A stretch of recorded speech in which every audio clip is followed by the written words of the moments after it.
What's going on, everybody? Brandon Schaefer here. Thank you for joining me. I have an interesting book in front of me, a Sargent book, and I read this the other night, and this was, I didn't read the whole book, I read the first few pages. It's a very big book.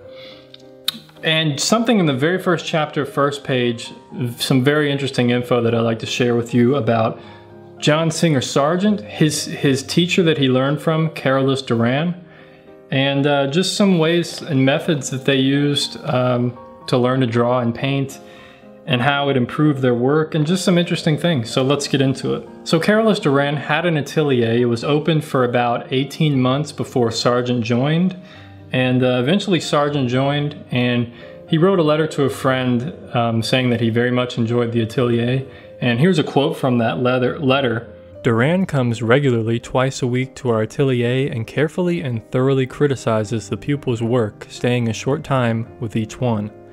He generally paints a newcomer's first study as a lesson, and as my first head had rather too sinister a charm, suggesting a moderate use of ivory black, he entirely repainted the face, and in about 5 minutes made a fine thing out of it, and I keep it as such.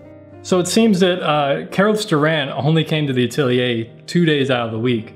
So I guess most of the time the students were just working all day, working on painting from a model, drawing from life, cast drawings, things like that. Stuff that you do in an atelier, kind of an academic method. He would come by, criticize, give some critiques, show you how to continue, how to finish your work. He would do some, what it seems like he would work on your painting or drawing, or do a study showing you how he would do it, and kind of just show you the process. So that's pretty interesting. So now let's get into someone who was at the atelier with Sargent, one of his contemporaries, and he was an art critic. His name was R.A.M. Stevenson.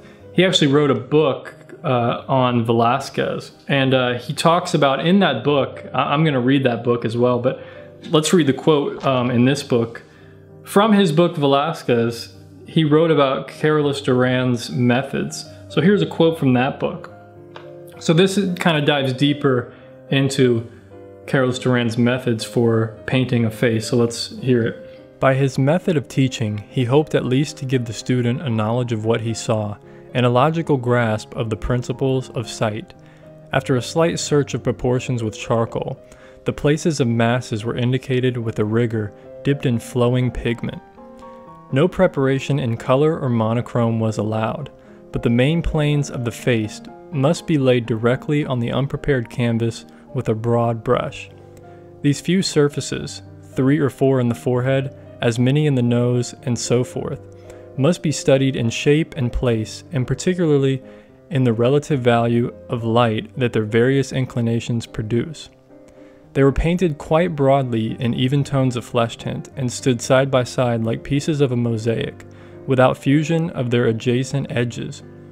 No brushing of the edge of the hair into the face was permitted, no conventional bounding of eyes and features with lines that might deceive the student by their expressions into the belief that false structure was truthful. In the next stage, you were bound to proceed in the same manner, by laying planes upon the junctions of the larger ones, or by breaking the larger planes into smaller, subordinate surfaces. You were never allowed to brush one surface into another. You must make a tone for each step of gradation. Thus, you might never attempt to realize a tone or a passage by some hazardous, uncontrollable process. So that's all very interesting to me, and the reason why, it just shows that you always had to be in control. What that basically was saying, that you want to maintain control so that when you're painting the hair and the head, you're not just going to blend it down. You're going to make a tone between those tones, or maybe 2 tones or 3 tones. So you show a slight gradation of tones. Like it said, painting like a mosaic. So these are all kind of like tiles on the head, and you can see a lot of Sargent's work is painted in that way. He would kind of, instead of just softening an edge of the face, he would put an intermediate tone that softens, gives a visual softening of that edge. So I find that very, very interesting. And if you look at some of his drawings from the atelier, I think some of these drawings might have been before he was even at Carolus Duran's atelier, he was very methodical in how he drew, and he went through the academic process. Sargent went through the academic process and was very, very good at drawing and rendering. And the next sentence in this book, after that quote, it says, Sargent understood the importance of underlying structure in expressing form through the precise control of tonal values. So, I mean, that's obvious. That's obvious when you look at his work. And one last interesting thing from this kind of section of 3 pages here. It is Sargent's biographer, Evan Charteris, who says that Sargent attended classes at the atelier of Leon Bonnat, a realist painter like Carolus Duran in the modern manner who also had a large following of American students. According to Charteris, Sargent set himself a punishing schedule. After breakfasting at 7, he was in the atelier by 8, and he worked through until 5 in the afternoon, when he went to the École. Dinner was followed by a class at Bonnat's atelier, which lasted from 8 until 10 p.m. So I'm not sure how long Sargent kept up that schedule, maybe a year or so, maybe a little longer. It definitely shows Sargent's ability, his discipline, his dedication to the craft, and it shows in all of his paintings and his drawings later on. I mean, if you look at the cover painting, I mean, it shows that discipline, all that time he put into it, all that effort, I think really paid off. And that's something that I think a lot of art students, a lot of artists nowadays, and a lot of the art schools don't teach anymore. There are definitely ateliers out there, but they're not as popular as going to a college or going to state school or something like that. They're not as popular.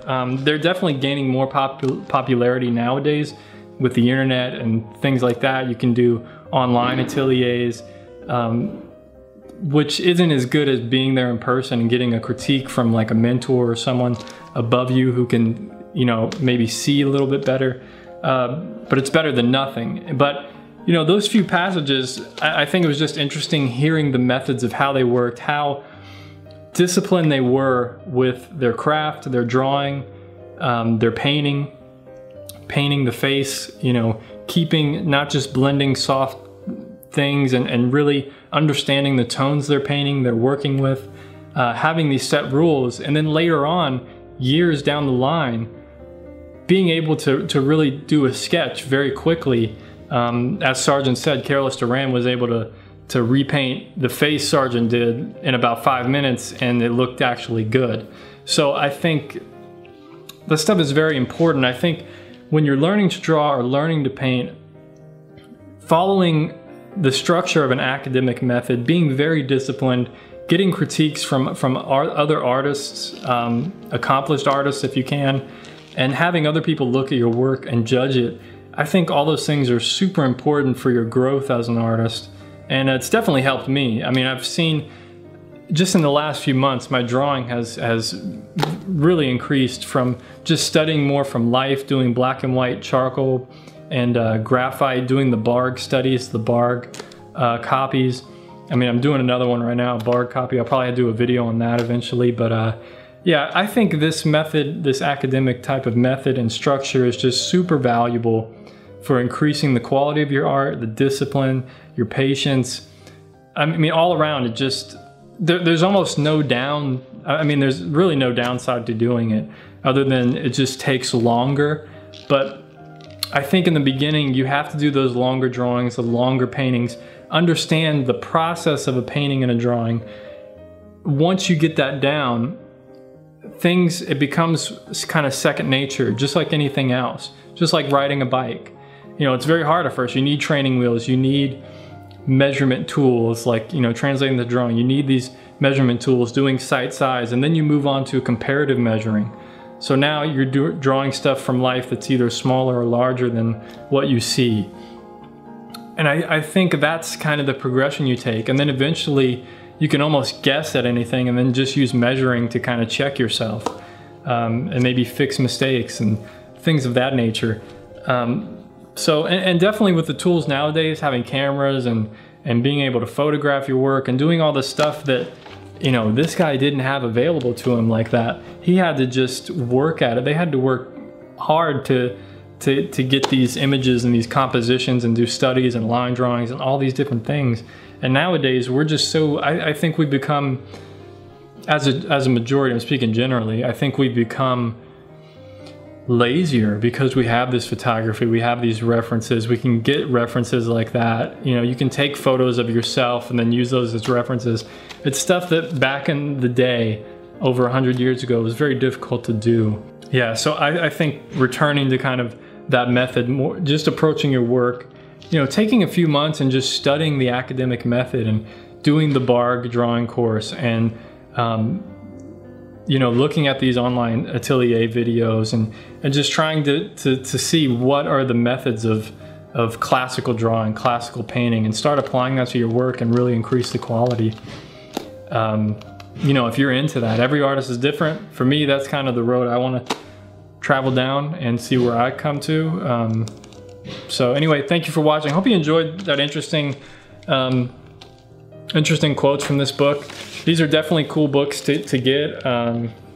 If you have the money and you have the space, check them out. I'll link this book down below, Amazon affiliate link. So if you want to purchase it yourself, go ahead and I'll get a little 4% kickback from that.